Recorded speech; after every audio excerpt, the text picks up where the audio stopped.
안녕하세요. 오늘은 저번 영상에 이어서 디지털 노마드 2편을 가져왔어요. 저번 영상에서는 제가 디지털 노마드가 될 가능성이 높은 5가지 기술에 대해서 설명을 해드렸었고요. 이번에도 또 5가지 얘기를 해볼 거예요. 그런데 본론으로 들어가기 전에 제가 받은 댓글 하나를 읽어드리고 싶어요.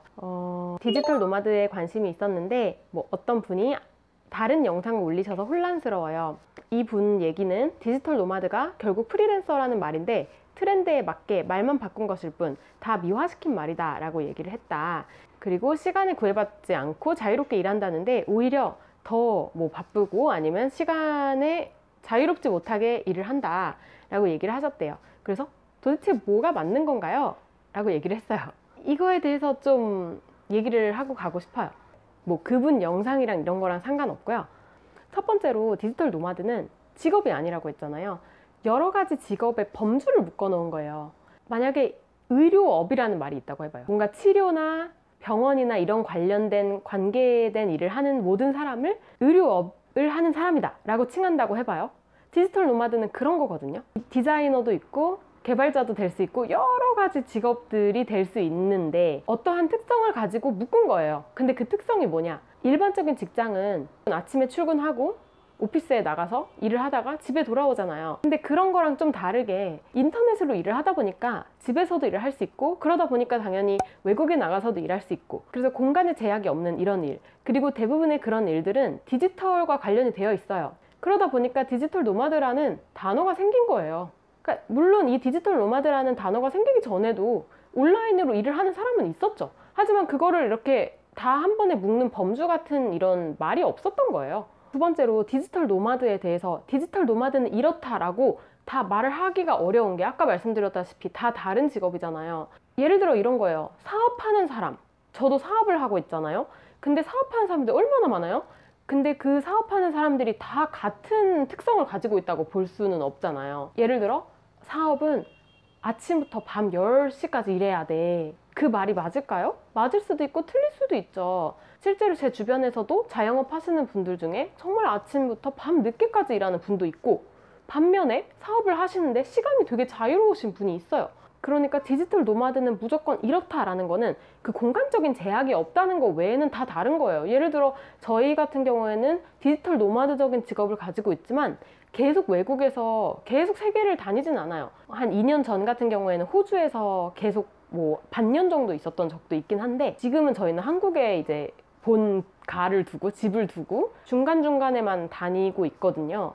그러니까 정해진 방법은 없는 거예요. 디지털 노마드라는 거에 너무 집중되지 마시고 그 디지털 노마드적인 특성을 가질 수 있는 기술이 뭐고 어떤 사업을 할 수 있고 그 구체적인 툴이 뭔지, 예를 들어 온라인에서 물건을 판다거나 더 구체적으로 나아가야 된다는 거죠. 그럼 본론으로 들어가서 5가지 직업들을 소개해 볼게요. 첫 번째는 사진 찍기인데요. 사진 찍기는 디지털 노마드의 직업들 중에 조금 특성이 다른 느낌이에요. 특히 사진을 찍어주는 것과 사진 자체를 보내주는 게 좀 다를 거예요. 예를 들어 스냅 사진을 찍어주는 사람이 있어요. 그러면 이 사람은 고객과 직접 만나야겠죠. 그래야지 찍어줄 수 있잖아요. 하지만 사진의 특성상 꼭 우리나라에서만 찍어야 되는 게 아니라 외국에서 찍을 수 있죠. 내가 발리에 갔을 때 저 발리에서 스냅 찍어요, 필요하신 분은 연락 주세요, 발리로 여행 오시는 분들 했을 때 모집이 가능하다면 되겠죠. 혹은 고객을 만나서 직접 사진을 찍어주는 게 아니라 그냥 배경 사진이라든지 여러분 언스플래시라는 이제 사이트 아시죠? 거기서 보면 사진 작가들이 사진을 계속 올리거든요. 뭔가 그런 식으로 사진 작업물만 보내줘도 되는 거라면 고객을 직접 만나지 않아도 되겠죠? 그런 게 너무 꿈 같지 않아? 막 돌아다니면서 사진 찍고. 근데 실제로 있어요. 찾아보시면 꽤 있습니다. 막 엄청 많지는 않지만. 예시 중에 하나는 메밀꽃 부부라는 분들인데 이분들도 사진으로만 다 수입을 얻고 그렇진 않고 여러 가지 방법으로 수입을 얻고 있지만 블로그를 운영하시거든요. 세계여행 블로그를. 그런데 터키에서 사셨을 때도 스냅 사진을 하고 제주도에 갔을 때도 스냅 사진을 하고 제가 알기로는 그렇게 알고 있어요. 이 메밀꽃 부부의 예시도 더보기란에 링크로 걸어 놓겠습니다. 두 번째는 온라인 튜터, 컨설팅입니다. 가르치는 일이라고 볼 수 있어요. 영어를 가르치는 사람이 있을 수 있고 아니면 다른 전문 분야를 가르치는 사람도 있겠죠.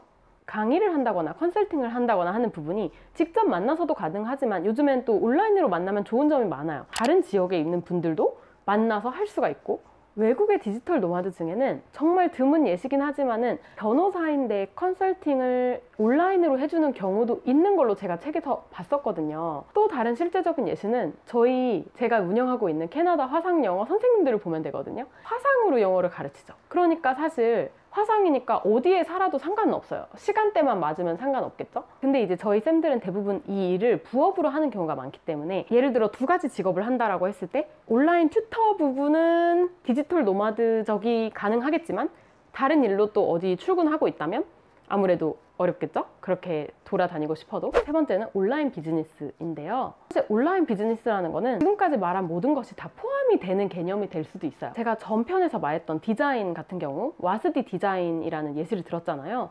그런 거는 디자이너이기도 하지만 자신의 사업을 하고 있기 때문에 사업이기도 한 거죠. 이거의 가장 좋은 예시는 저희인데요. 저희는 캐나다 화상영어라는 업체를 하고 있는데 그게 온라인에서 모든 서비스가 이루어지기 때문에 저희가 그 중개를 하고 있잖아요. 그래서 저희가 외국에 나가서 지낼 수가 있는 거거든요. 저도 원래 디지털 노마드라는 거를 처음에 몰랐어요. 맨 처음에 제가 사업을 해야겠다 생각했을 때부터 디지털 노마드를 목표로 하진 않았는데 여러 가지 시도를 해보다가 캐나다 화상영어를 시작하게 됐는데 그걸 제가 중국에서 시작한 거예요. 그러니까 가만 생각해보니까 내가 중국에서 시작을 했고 한국에 와서도 운영을 했고 그러면 외국에 나가서 해도 상관없다는 거잖아요. 저는 시차만 맞으면 되거든요. 그래서 이거 정말 좋은 기회구나. 제가 얼마나 여행을 좋아하냐면 저는 예전부터 항상 외교관 같은 게 꿈이었어요. 그 이유가 외국에서 너무 살고 싶어가지고 꿈마다 거의 외국에 어떻게 하면 갈까 그 생각을 되게 많이 했었거든요. 그래서 이 사업을 하고 나서 제가 캐나다도 가고 호주도 가고 여러 나라를 갔던 거예요. 그리고 또 뭐 예를 들어서 자신이 앱을 개발을 했는데 뭐 앱이라는 것도 이 안에 알맹이가 중요한 거겠죠? 내가 어떤 사람들을 어떻게 돕는 서비스를 만들었는가가 중요한데 어쨌든 내가 만들었는데 그 앱이 수익을 되게 잘 내서 내가 인터넷으로도 수익을 얻게 된다면 그것도 역시 온라인 비즈니스를 통해서 디지털 노마드적인 것이 가능하게 되는 것이죠. 물론 앱을 개발해서 수익을 얻는 게 절대 쉽지 않습니다. 절대 쉽지 않아요. 4번째 방법은 재택근무를 하는 회사에 취업을 하는 거예요. 혹은 디지털 노마드적인 회사에 취업을 하는 거예요. 저희가 운영하는 회사는 재택근무로 지금 일을 하고 있는데 저랑 남편은 이 회사를 창업을 했지만 저 외에 다른 직원 2분은 고용이 된 거잖아요. 이런 경우라고 보시면 될 것 같아요. 실제로 제가 아는 동생이 태국에 가서 한 3개월 일한 적이 있어요. 근데 그때는 태국에서 운영하는 인터넷 사업을 하는 데서 일을 했더라고요. 그래서 그런 사업을 내가 만들기가 힘들면 그런 데 고용이 되는 방법도 있는 거죠. 5번째는 번역가입니다. 이거는 작가랑 좀 비슷한데요. 하는 일은 완전히 다르지만 번역 전문성이 뚜렷한 사람이어야지 가능하겠죠. 뭐 번역 대학원을 나왔거나 이미 그 경력이 많이 쌓여서 그것을 외국에서 이제 온라인으로 해도 가능한 사람이 되어야지 되겠죠. 번역가 역시 작가처럼 문서를 보내주기만 하면 되거든요. 누가 직접 만나가지고 종이를 줘요. 다 이메일로 보내줘. 그래서 번역하시는 분들이 집에서 프리랜서로 하는 경우도 많이 있잖아요. 예시로 보여드리고 싶은 분은 한 유튜버가 있는데 꽤 유명한 분이라서 아는 분들도 많을 것 같아요. 갈릭이라는 유튜버가 있는데 저도 되게 그 영상들이 좋더라고요. 전에 그분 영상을 한번 봤는데 그분은 번역 프리랜서로 일을 하시더라고요. 네, 오늘도 이렇게 디지털 노마드가 가능한 5가지 직업들을 한번 알아봤어요. 여러분은 지금까지 제가 말한 10가지 중에서 어떤 기술이, 어떤 직업이 그나마 가장 잘 맞을 것 같으신가요? 만약에 내가 정말로 공간에 제약이 없는 수입이 너무 얻고 싶다. 그리고 이것이 정말 필요한 사람들도 있으실 거예요. 예를 들어 어떤 상황에 의해서 내가 아이들을 양육을 해야 되는 상황인데 집에서 일하는 것이 필요하다거나 정말 그것이 간절하고 필요하다면 저는 현실적으로 다가갈 수 있다고 생각해요. 내가 지금 하던 일을 다 그만둬버리고 갑자기 한다 이런 게 아니라 그냥 2년이 걸리든 3년이 걸리든 뭐 5년이 걸리든 간에 정말 진지하게 생각하고 준비를 하는 거예요. 내가 뭐 번역이면 번역, 개발이면 개발. 내가 지금 가능한 것들 중에서 가장 현실적인 것을 골라서 내가 그 기술을 키우고 한다면 2, 3년 후에는 가능한 그 가능성이 좀 보이지 않을까요? 원하는 무언가를 이루려면 정말 현실적인 방법을 찾아내고 그 현실적인 방법들을 하나하나 스텝 바이 스텝 한 발짝 한 발짝 이뤄내는 것이 너무너무 중요하다라고 생각을 해요. 도움이 되셨다면 좋아요 아니면 댓글로 알려주시고요. 궁금한 점이 있어도 댓글로 또 알려주세요. 그럼 안녕. 다음에 또 올게요.